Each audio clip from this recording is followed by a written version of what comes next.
tabletop role-playing games, stuff that you normally do pen and paper, or these days maybe laptop and rule book, but where you normally have a tabletop, and then now you're like, oh, now I can't see my friends. Now we have to either, maybe we're socially distancing because of COVID, or maybe we just all moved to different places, or, we've got some friends and they want to log in so they can join us, and, most of us can get together, but one or two of us can't be there. And all of this is taking things from that kind of, from the desert of the real, and making it work online. I hope that you enjoy these memes, one of which is bespoke and created especially for this event, which is, of course, Gimli and Legolas. Oh, and I'm Captain Mike, in case that wasn't incredibly apparent. My name is Captain Mike. Go by Captain Mike. If you see me around, feel free to flag me down and chat about whatever it is you want to chat about. You can usually tell it's me because I wear my captain's coat, especially in weather like this. Or I generally look like this. Generally, not always. Speaking of me, here's more about me. So my full name, Michael Clegg. I go by Captain Mike. I've used that sobriquet for a long time. I've done pirate talks for pirate history, done the whole living history pirate kind of a thing. Now I'm a little bit more modern, slightly. But I'm a presenter. I'm also a teacher, as you may have gathered from some of my intro stories. I am, in fact, a teacher in my regular setting. I started gaming years ago, and I started off with Dungeons & Dragons. I deliberately left off the advanced, because I did actually start with Dungeons & Dragons. Oh, right, now it's back to Dungeons & Dragons. Man, they took the advanced out of my Dungeons & Dragons. I always lent that certain air of superiority. Oh, I do advanced Dungeons & Dragons. Like when you have wine, you're like, oh, this is from France. And people are like, wine from France is better. But yeah, I started off with Dungeons & Dragons, quickly moved to second edition, Advanced Dungeons & Dragons, second edition Advanced Dungeons & Dragons. And then I stopped buying rule books because I'm extremely cheap. And now I play a little bit of fifth edition because I could not hold off the tide of the new world. Yes, I not only play Dungeons & Dragons, I play a lot of Vampire the Masquerade and its associated stuff, World of Darkness, and a few other things. If anybody remembers the old West End Star Wars, I played a lot of that in high school. West End Star Wars, my geez, how old are you? Oh, geez. Was I supposed to be using a microphone this whole time? Okay, so all that stuff I said, yeah. My name is Captain Mike. I forgot we actually do record these things. So my name is Captain Mike. This is running role-playing games online. For the other stuff, I guess you had to be here. This will all be on like the extra DVD that we release for like the super edition. So if you've ever been to one of my presentations before, you have seen a slide very much like this, but it remains very good advice, and it definitely remains true for our topic at hand. You should always know your audience, and the more you know your audience, the more effective basically anything you ever do will be. So it is the best advice I can give anyone under any circumstances. But knowing your players can really help out in any role-playing setting, and when you're taking something that's intended to be done face-to-face, and you're moving it to an online setting where it is not kind of naturally occurring, things change, and not everybody's on board with all of the changes. Some people will react to changes differently. Some people just straight up won't do it. I assume you're all at least interested in it because you're here, but maybe you'll leave here saying, wow, that sounds terrible. I don't know. But you should know your audience as much as possible. And when it comes to online role-playing, when you're just trying to do pen and paper stuff through the medium of the internet, or the media of the internet, there is definitely a greater requirement of buy-in, I think, on the part of the players and the GM than when you're just getting together and sitting around a table.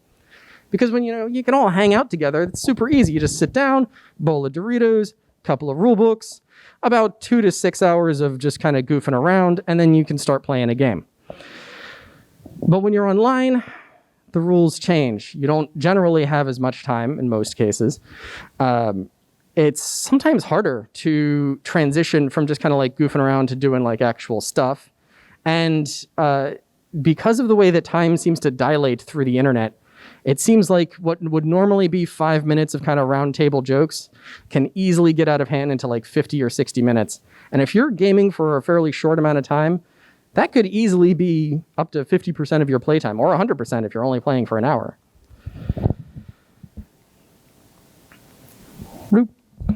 Loading. Oh, I thought I had this preloaded. I will not be talking about full online games here. This is really just about taking the tabletop experience, converting it into something that works through the internet. So I'm not going to be talking about games that are themselves like MMORPGs or games where they give you the system and everything kind of works inside the game itself. I find those games to be handy. I want to say like Neverwinter Nights runs that way, Ultima or whatever. There are games where you can kind of build the adventure within the game and then you can run it with your friends. But because all of it is so self-contained within the system and I don't have any personal experience with it, I will not be talking about that. But I will be talking about the online experience where everyone is connected online, and I will also be talking about situations where you have only some of the people connected online, which in many ways is even stranger.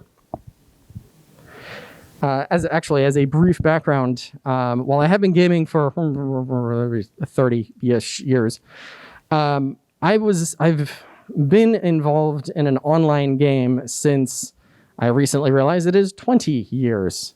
So for about 20 years, every week, Sunday nights from variable times, usually 9 to 11 or 9 to 12, or back when I didn't have to work as much, 9 to 1, I would get online, and my friends and I, who had all been scattered to the winds after college, we would all log in, and we would play games just as we used to.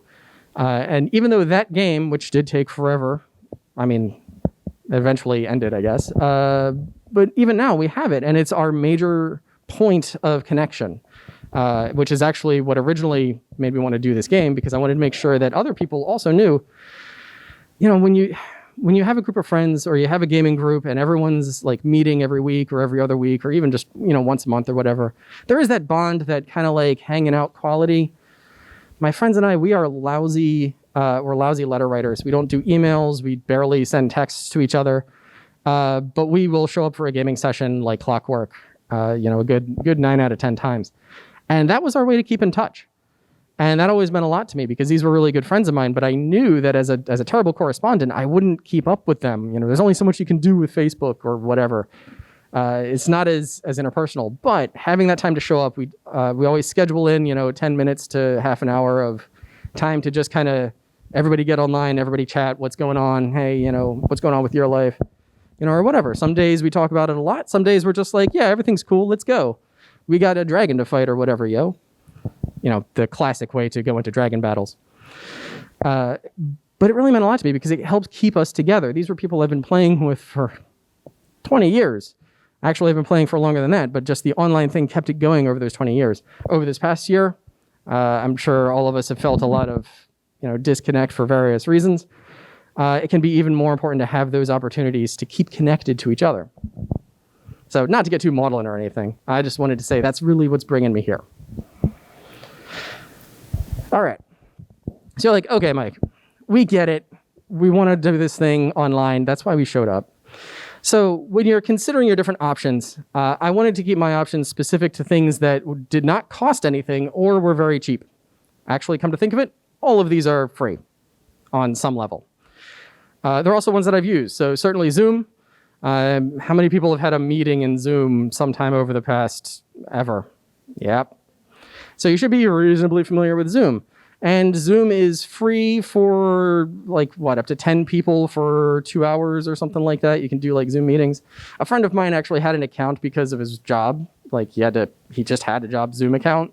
So he used to set up our meeting rooms for us because there was no way to track that. Were we meeting and talking about the design of jet engines or, killing goblins and taking their stuff? There was no record. It was jet engines. Yeah, I didn't see that coming. Some gaming-specific programs are out there. OpenRPG is a predominantly text-based system, as is, I suppose, Roll20. I used OpenRPG for many, many, many years and many, many versions, and I kind of got tired of it breaking every time everything updated. So I stopped, and I switched over to Roll20, which I still use here and there, not as much anymore because I've switched on to something else on here that starts with D, but Roll20 is pretty nice. It's a text-based system, so you type in your stuff, you get the text that comes up, you can roll dice in it, I think it's a /roll and then 5d36s if you wanted.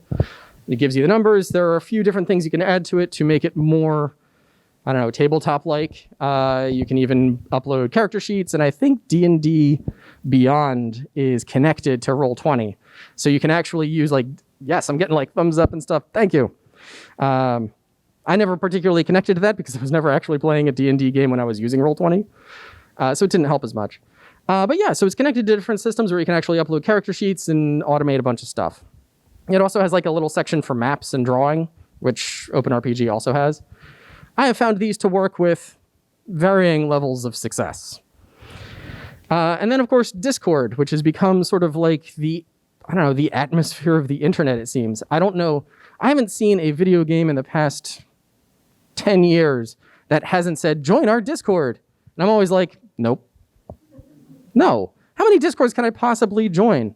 Now, admittedly, yes, I am me, which means I've joined 8, and I'm like, I got to get rid of some of these.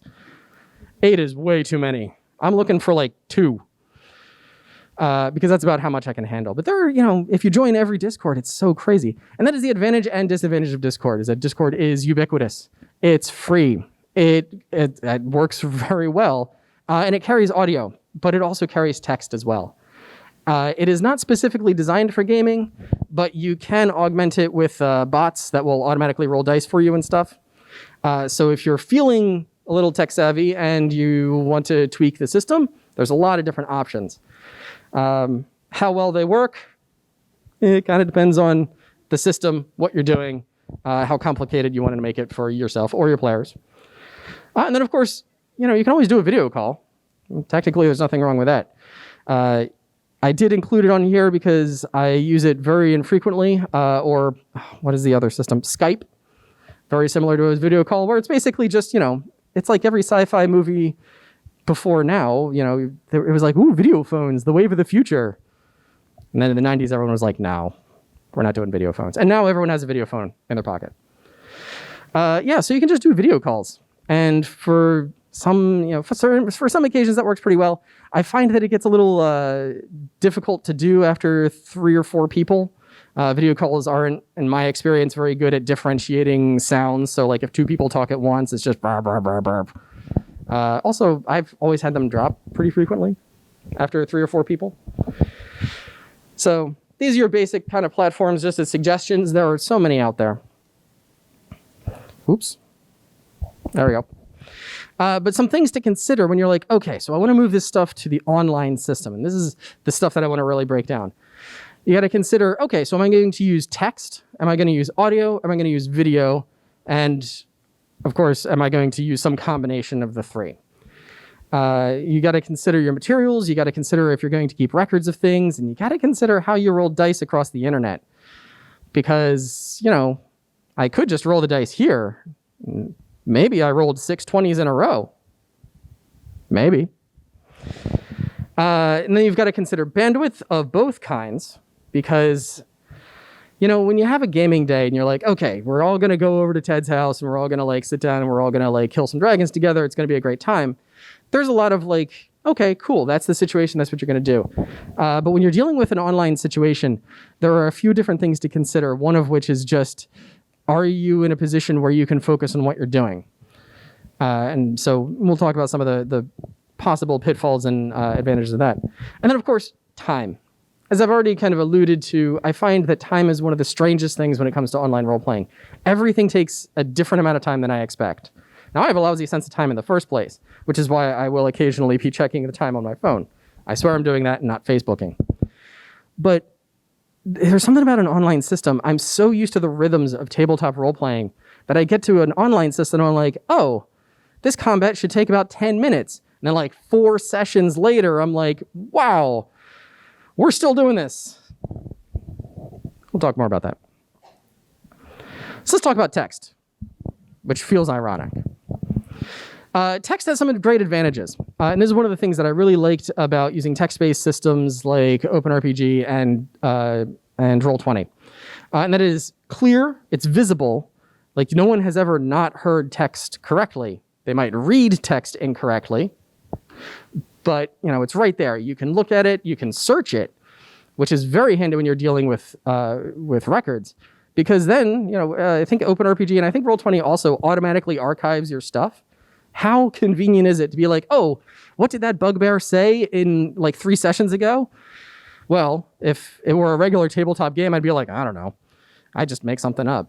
But if it's all documented via text, I don't have to worry about it. I can just be like, oh yeah, date.txt, search, find, bugbear. I'm going to kill you all. There you go. Valuable information. Both systems, because they use text, you can scroll up. So if you, jump out to use the bathroom real quick or go and get yourself some more Doritos, you don't have to worry about missing something. You can go back and just scroll up a bit, and it's right there. It's like, oh, did I say that I was going to cast Fireball? I meant to say Lightning Bolt. Did I actually say Fireball? Scroll up. Yeah, Fireball. Well, this will get messy.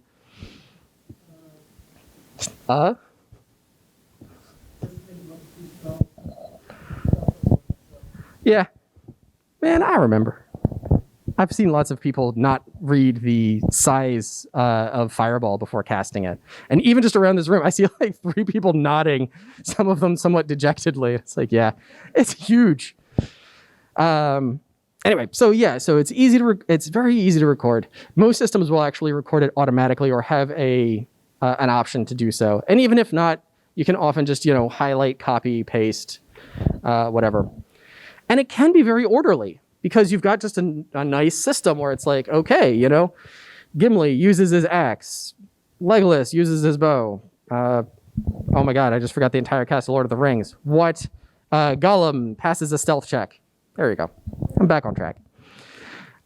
But but there is a problem with that, which is that it's orderly in the sense that you can look at each of the lines and see what order they came up, but that's not always the order they were intended.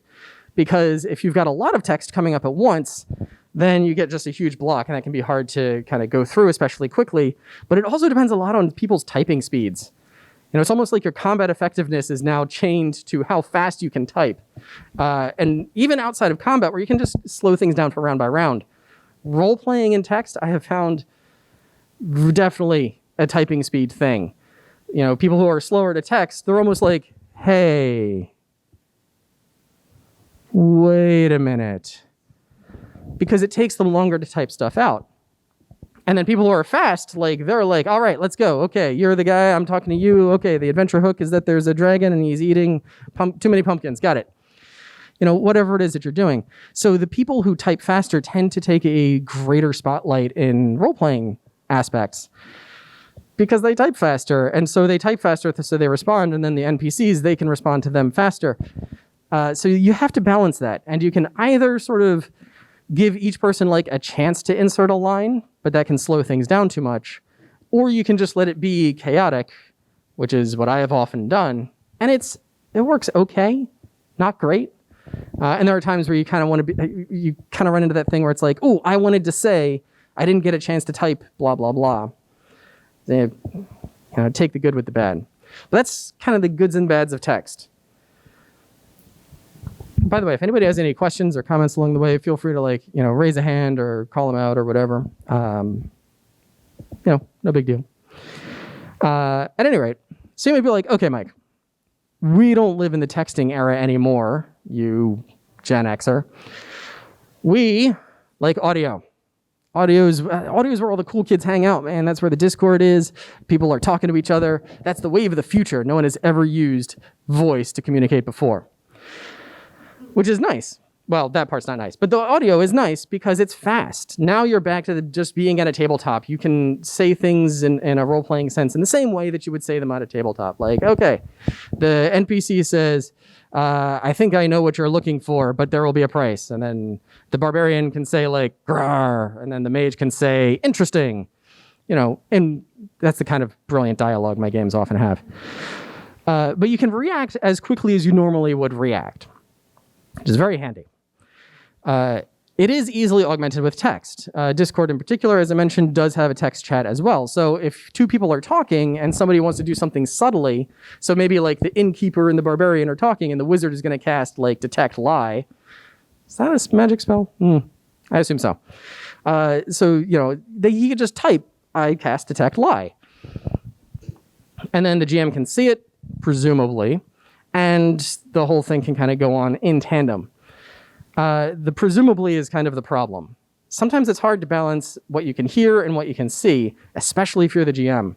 I find that this happens quite a bit, where I'll have players putting stuff into the text, but they're also like talking to me. And so I may end up with a situation where I have like 2 players trying to talk to me, and then another 3rd and 4th player trying to type stuff.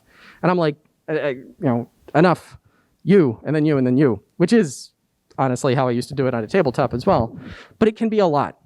And if you're not prepared for it, it can be overloading and overwhelming.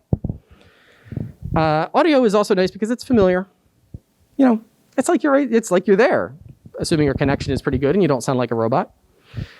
But it does have that familiarity. It's really nice to hear my friends' voices instead of just like the text. I have to admit, sometimes though, their text accents are much better than their voice accents.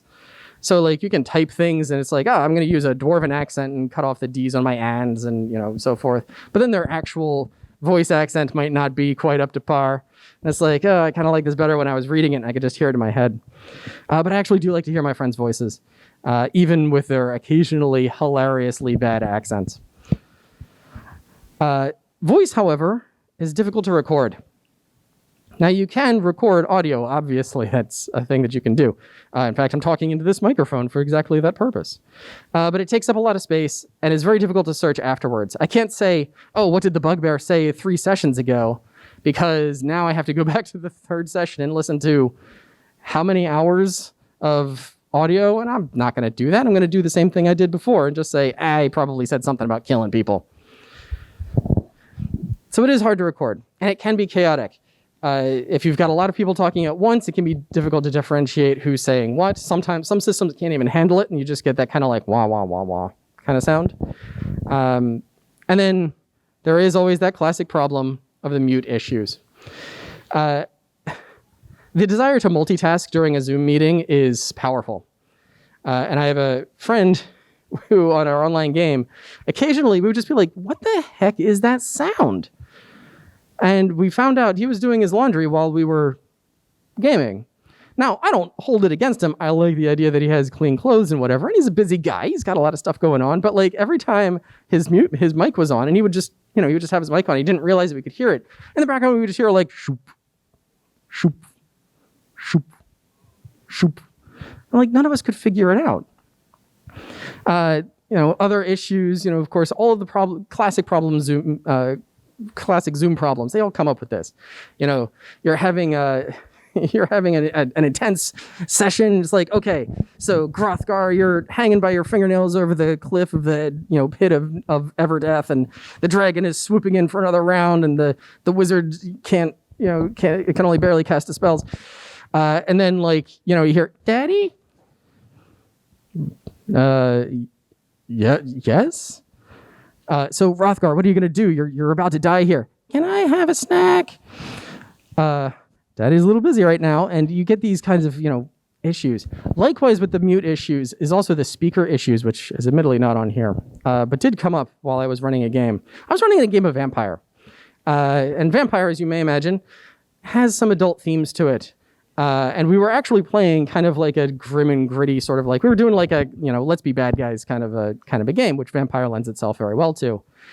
And it's extremely disconcerting when you have some sort of like visceral description of like some, horrible monstrosity coming out to terrorize the populace. And then like you hear children's voices on the other end of a microphone. Or just as problematic is, I always wondered, like, he is using headphones, right? Like, these aren't speakers. And I would occasionally have to check, like, before I got into a scene that was particularly, like, R-rated, I'd have to be like, so everyone's on headphones, right? Like, I know most of my friends and role-playing buddies, like, they have kids, so I'm not, like, broadcasting some sort of, terrible stuff out. Most of my games aren't like that. Most of them are very G-rated. But, sometimes you've got that scene that's a little over the top. So these are concerns. Anyway, yes?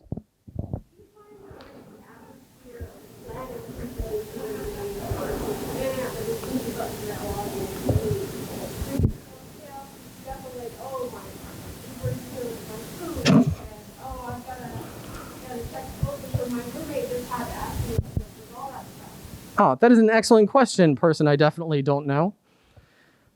One of my gamers. But it is a good point. Yeah, there is that kind of thing. When you're going to somebody's house to game, there is that sense of occasion.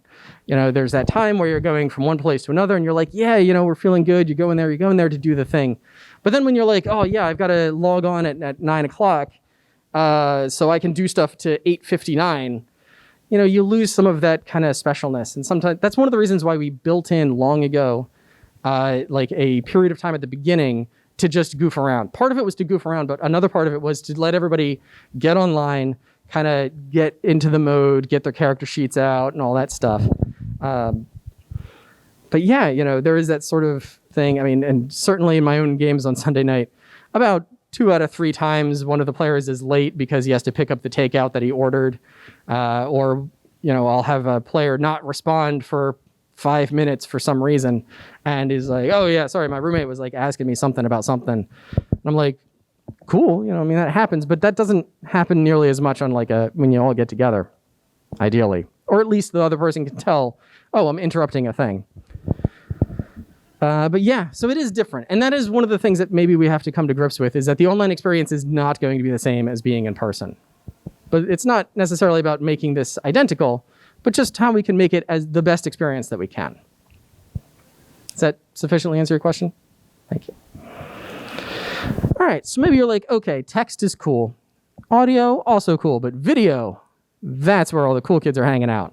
They're all on their Zooms and they're all on their whatever else does video chat. And video, it can be nice. It can be more like being there. You can actually see the people. If you're trying to explain something that's hard to explain but easy to show, you can just show it. You'd be like, no, like if you're like, I want to do this, and I got to like, you can stand up and kind of like do little dances. Like, okay, so if this person's here, I want to go like here. Now that doesn't make any sense in audio, but in video, you can actually show people that. You can see facial expressions. You can actually see each other and you can tell if you're actually paying attention or not, which can be kind of nice. Or you can see how much people are not paying attention, which is not as fun. Certainly I've had a few video, I've tried using the video. I don't use video personally because I find it too distracting. One, I keep looking at myself and thinking I look weird or extremely handsome. That's what I should have said. But I also I can notice when people aren't paying attention and I don't even know, like they could be doing anything. They could be looking down at the rule book like responsible role players. But I'm always like, yeah, are they just like Facebooking? Or Facebooking? What are you, 100 years old? Yes. Or something like that. Or I can tell that they're like watching TV in the background or something. And I suppose like there's nothing technically wrong with that, but it is kind of a blow to the old GM ego that the story isn't interesting enough. Conversely, though, the video can be more engaging. You can actually make a sort of kind of eye contact. It's always a little bit off because you either look at the picture of them or you look at the camera. You can never seem to do both. But you can kind of get that expression. You get to act a little bit more.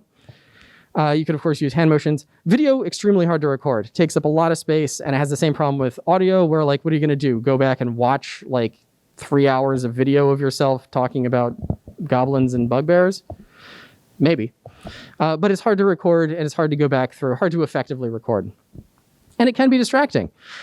You know, the only thing more distracting than the player who was doing his laundry in the background because we could hear it is when we switched to video around the same time, and then I could just see him doing the laundry in the background with his mic thankfully muted, but like I could still tell that he's just like folding laundry and like, you know, the washer and dryer are like literally behind his computer desk, so I can just see him doing stuff. I'm like, hey, are you paying attention? He's like, yep.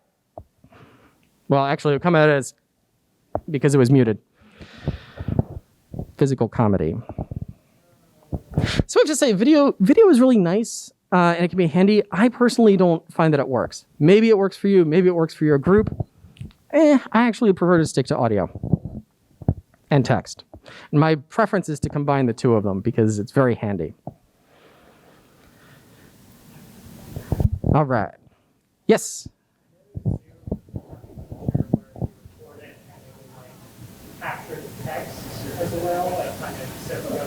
That's awesome.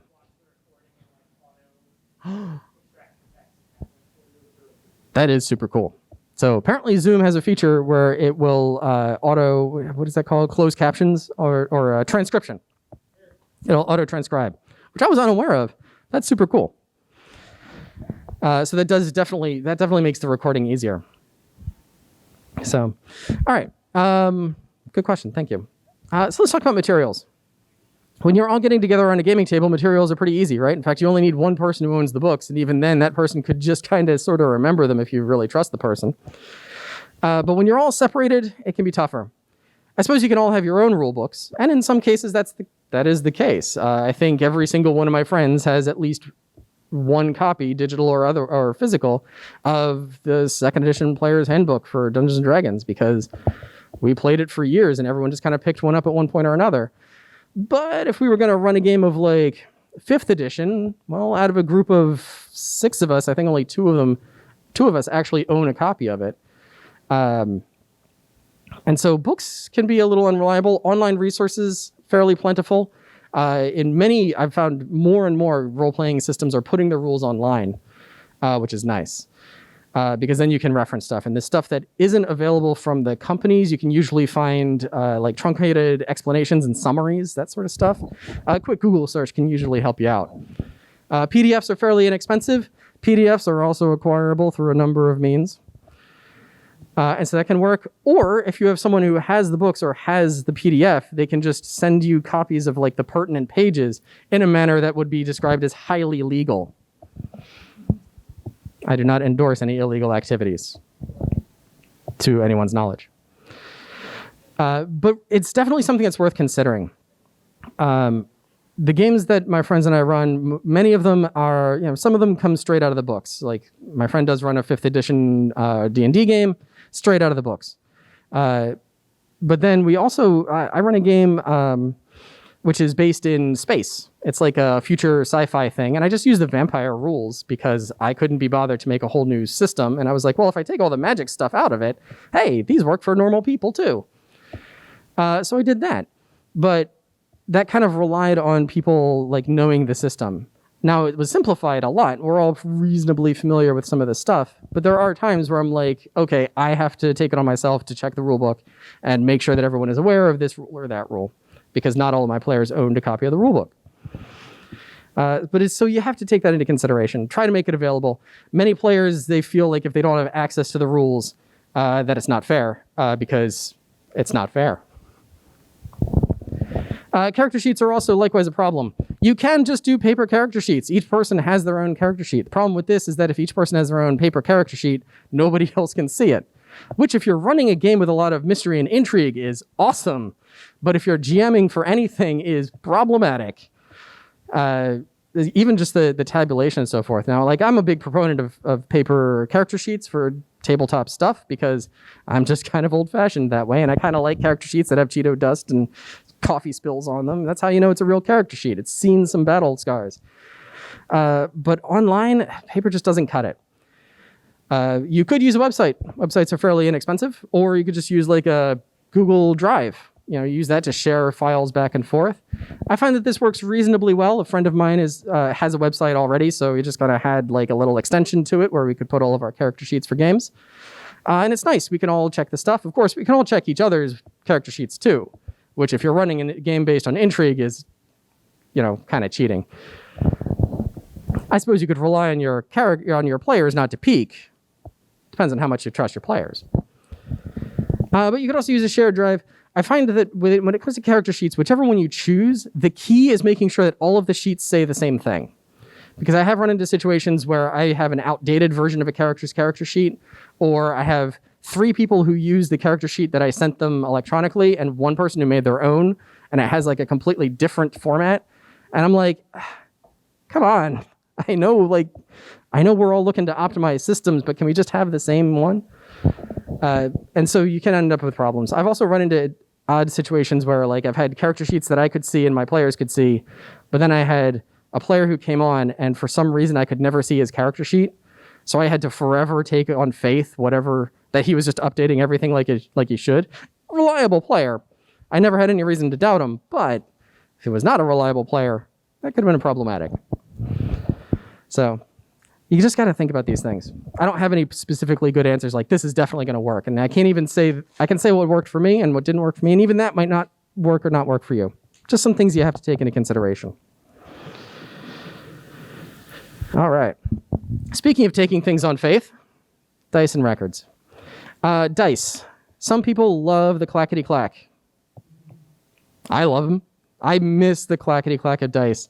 You know, dice go clack-clack. Serotonin goes brrr. I miss it. I miss it so much. And I tried doing the online thing where I just rolled physical dice. The problem with rolling physical dice is that you can only trust it as much as you can trust your players or your GM, depending on which side of the electro table you're sitting on. I find that if you're going to roll dice based on faith, it kind of works best if you just go super old school and the DM rolls all the dice, which is kind of an interesting approach because then nobody knows if they succeeded or not. Like there's no, ooh, I just missed it or I just failed it. There's no chance for them to be like, okay, well, I rolled a 17 that round and that did hit, but then I rolled a 14 this round and I didn't hit, so they must be an armor class of whatever. If the GM rolls all of the stuff, then it's all behind the screen. The problem for this on the GM side, because it's kind of neat, like it frees the players up to do just stuff. Like they don't have to worry about the mechanics; they can just do stuff. But as a GM, it's a lot of work. It's so much keeping track of things. It's a post-it pad's entire a session. Just okay, I got to keep track of this. I got to keep track of that. I got to keep track of all of the character sheets. Otherwise, I'm constantly asking, well, how many? What's your stat for this? How many dots of that do you have? Is that with the pluses or not? I got to keep track of all of that stuff. If you've got a GM who's got the time and the organization to do it, it can work out pretty nicely. Not a big fan. I've also had situations where I just let my players roll the dice themselves and just be honest with me. Again, if you don't trust your players, and I wouldn't blame you for not trusting them with dice, that's not an option. It's also worth keeping in mind that even if you have an extremely trustworthy player, you're also trusting their ability to do the math correctly. I find my players are much more inclined to do something to fudge the dice rolls by accident than to any specific advantage. In fact, I've had players do the math wrong and botch rolls terribly. And I'm like, no, you succeeded in that. And they were like, oh, I didn't see these other dice. I thought that was well, that's way better. Yeah, let's do that. So there's that. So there's the faith. Dice bots, like I said, Discord and so forth. You can get dice bots. They can roll it. There's dice apps on phones and so forth that you can set up. Dice bots, they're kind of neat, but there's anybody here suspicious of electronic dice? Yeah.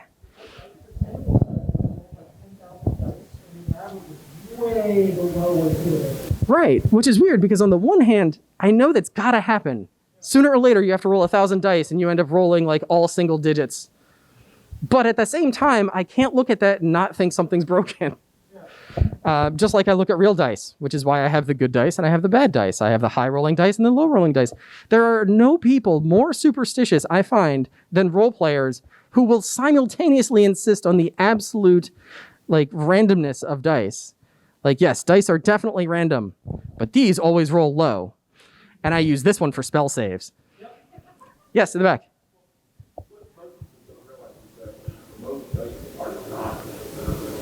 That's true. Most dice are not perfect.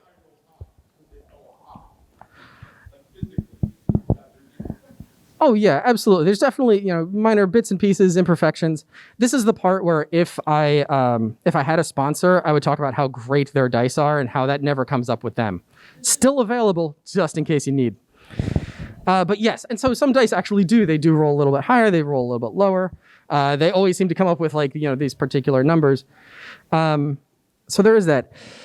There's no way around this because digital dice, much like real dice, maybe they're weighted, maybe there's some sort of weird thing where they're linked to the atomic clock, and so if you roll the same number of dice at the same time or whatever, you get these such weird situations.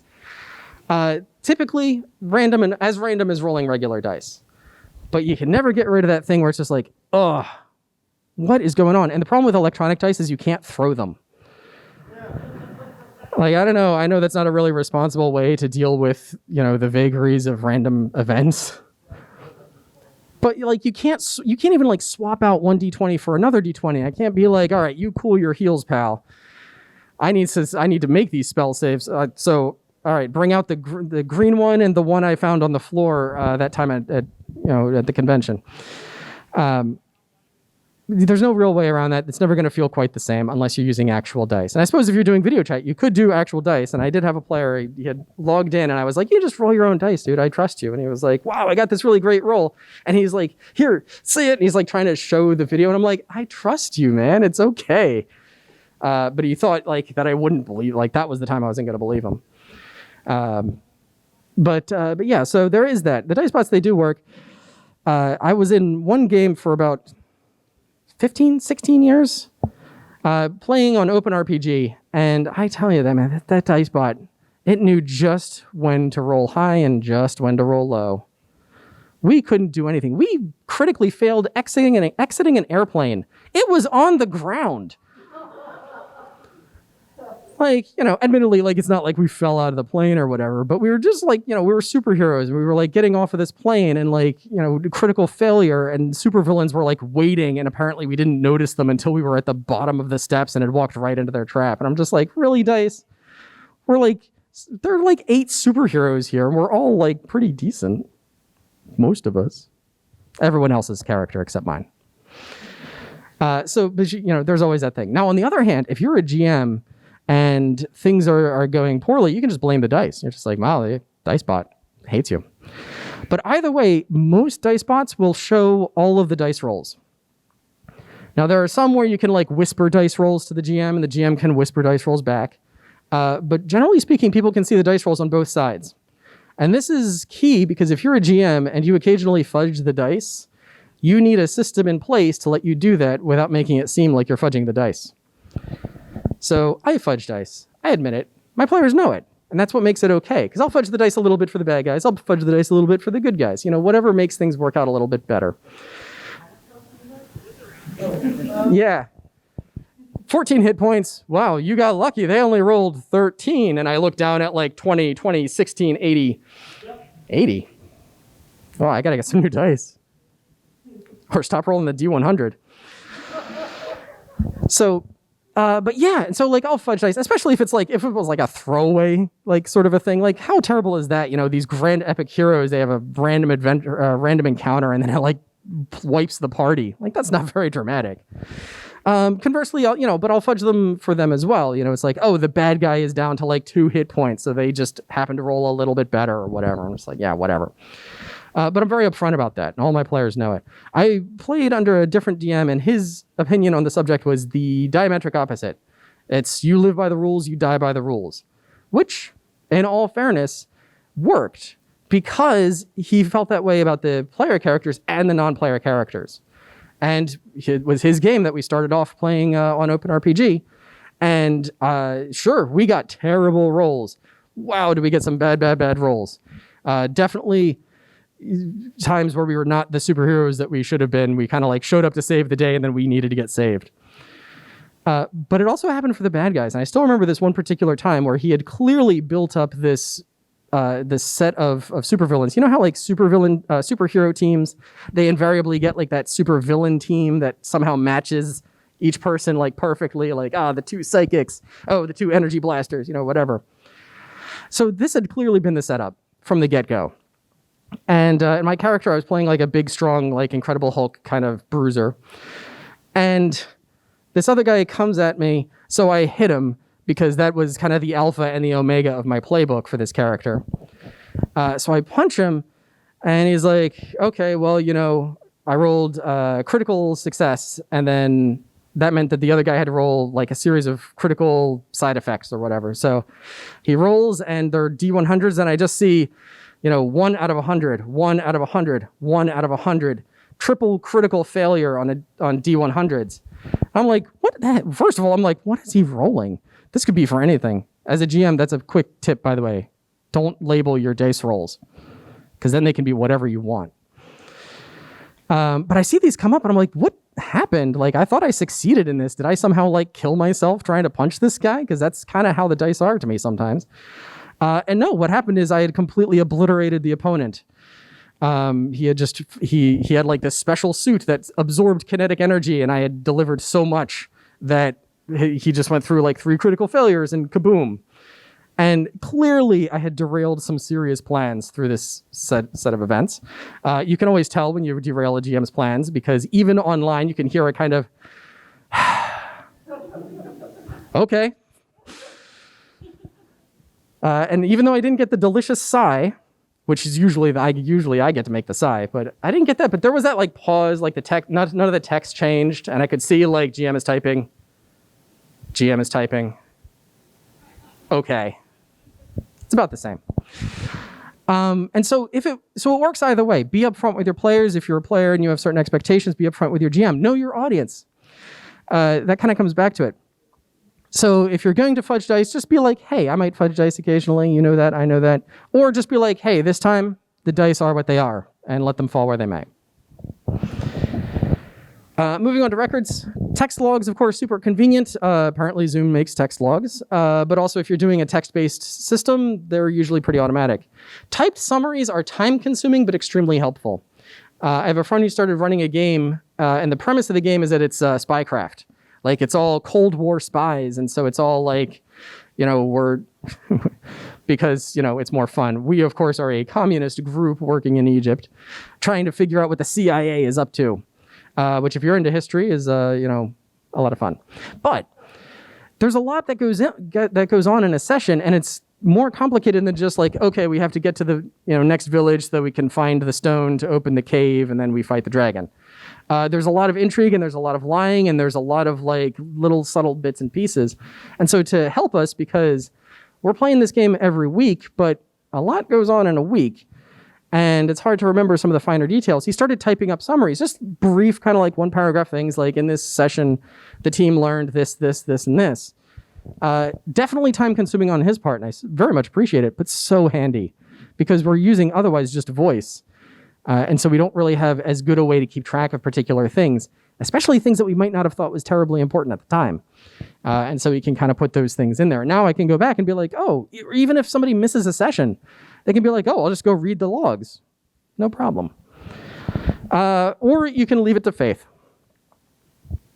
Maybe your players will remember it. Maybe you can say like, well, if you don't remember, then your character can't remember. Which I always felt was a little harsh, because I've got a memory like a sieve, and sometimes my characters don't. But you can do that. Just rely on just, handwritten notes. You can start every session with, last time on role-playing game Z. This was happening and this was happening. And just remind your players. Any of these can work, but they are things that you should consider beforehand, especially if they take a little bit more time to do.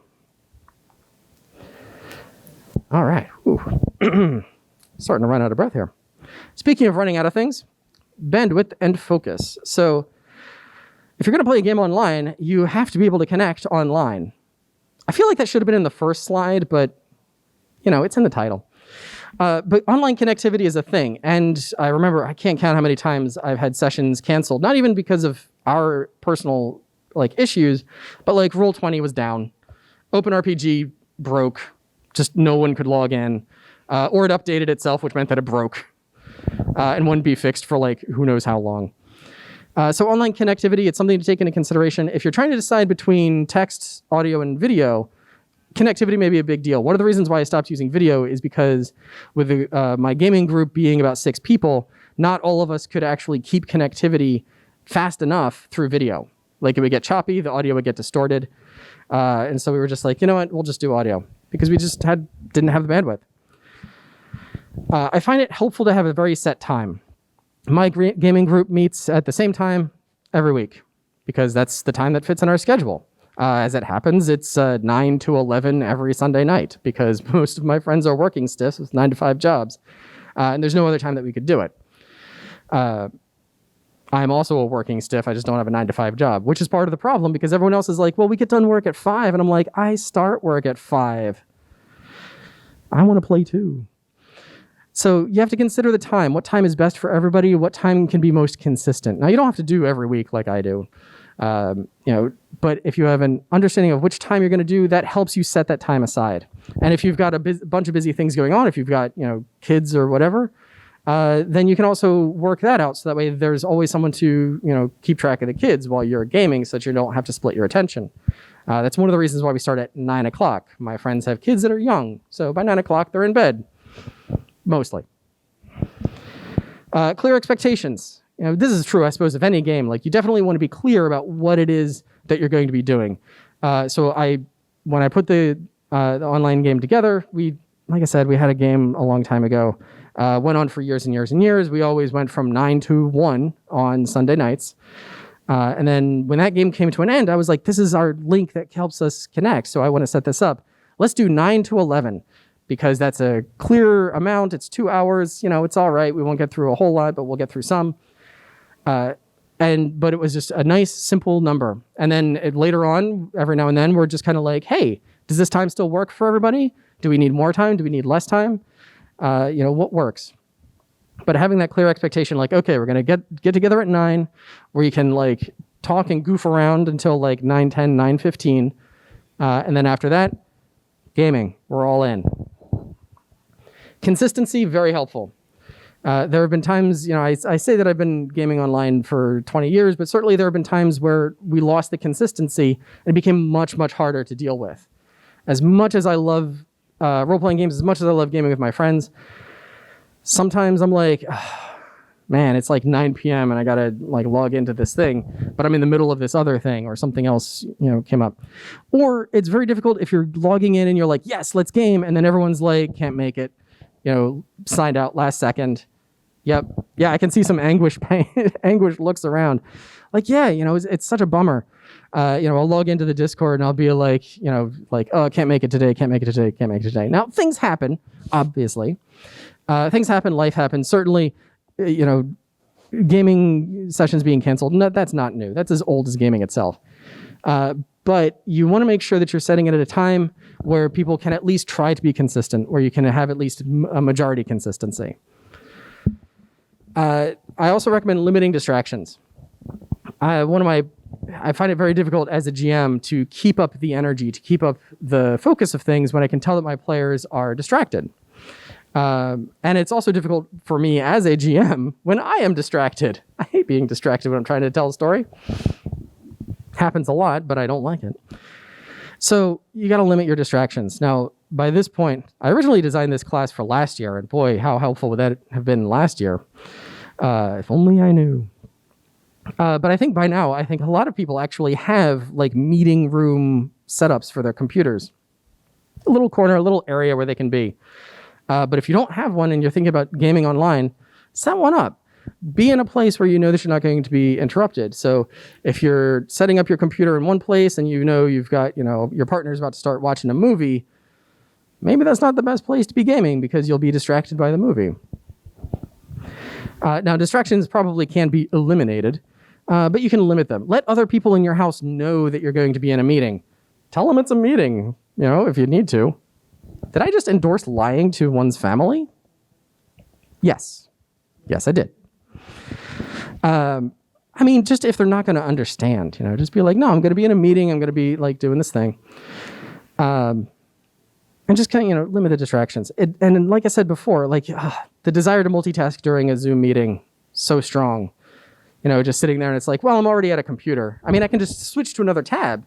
I can just, I'll go through my email. I'm still listening, but I'm going to go through my email. If I'm going to go through my email, I might as well type out that email to my boss. And then, if I'm going to be doing that, but limit your distractions. Think about it still as if you were at the table and you're actually gaming with the other people. You want to hear what's going on, even if your character's not in the particular scene, ideally. Or at the very least, make sure that you're paying enough attention so that way when you're back on set, you can jump in there and be like, okay, yes, I jump in with a lightning bolt. Definitely a lightning bolt, not a fireball like last time. And do allow time for goofing.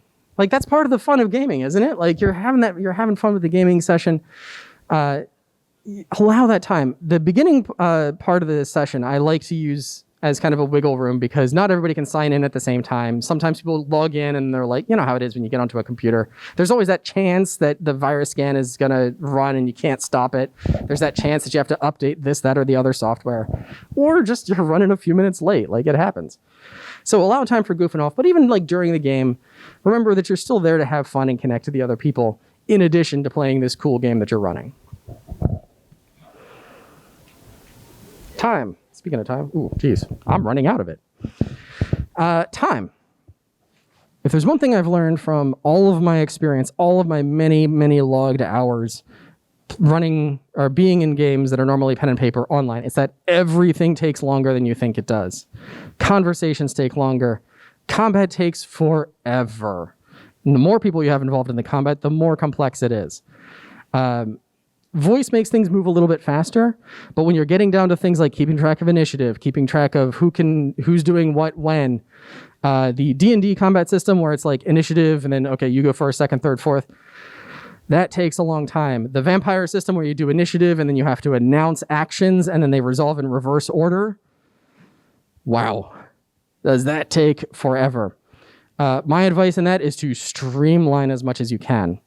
Combat, it's interminable. Running an OpenRPG, I was working with a friend. We had 6 players. A combat that involved all of us and more than one opponent could take upwards of 3 sessions because it just takes forever to get through everything. It takes forever to get through all of the dice rolls. And then the problem with that is that then people start to get distracted, and so they're not as quick when it comes around to their turn. So all that little stuff, it adds up. Be prepared for everything to take longer. To that same end, I recommend fewer players if possible. I play with about 5, I guess there's a total of 5, 6 of us all told. And I think if we had any more, things just wouldn't get done. It would take too long to go through everybody's perspective.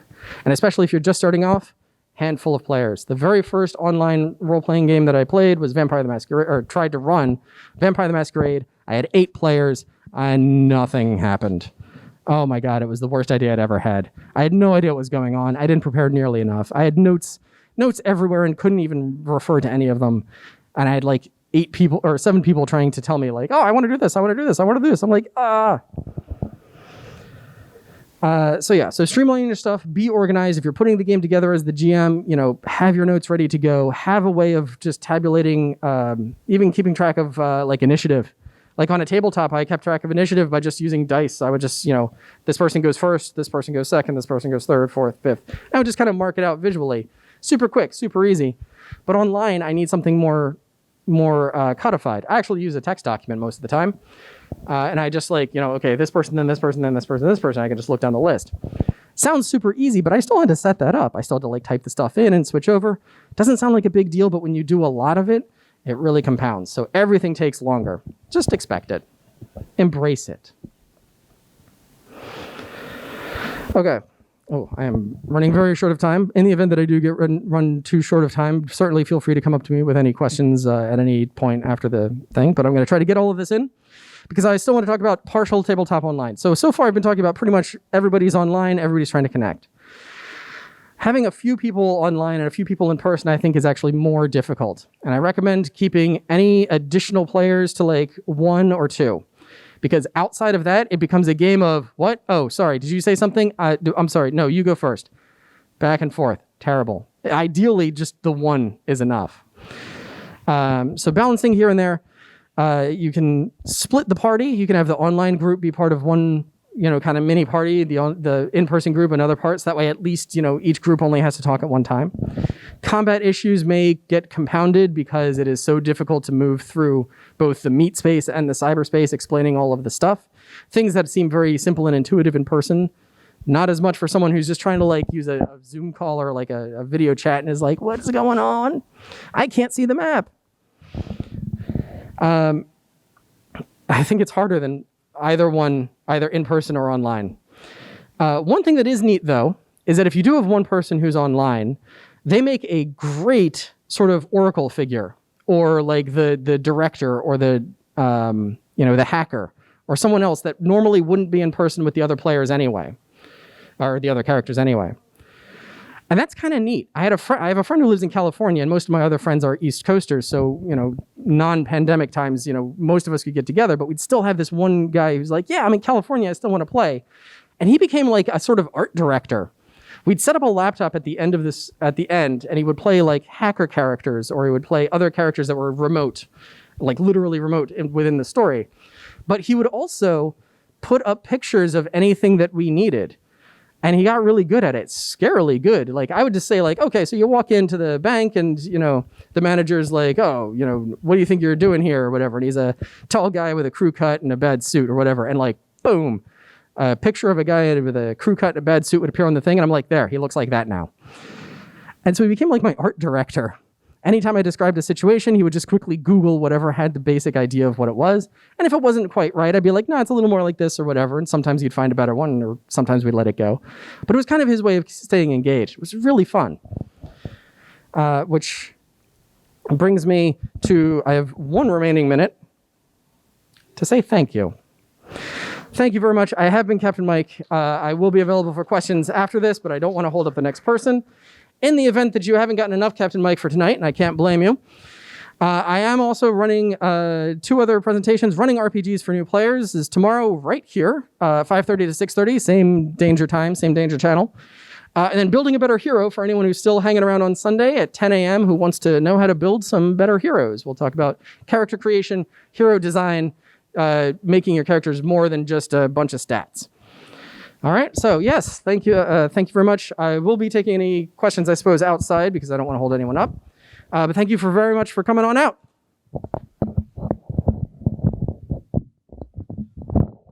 Oh, and if you're using the guidebook, feel free to rate me at whatever the maximum number of stars is. If you don't want to rate the maximum, that's fine, but I'd rather if it was all 5 or more if there are more.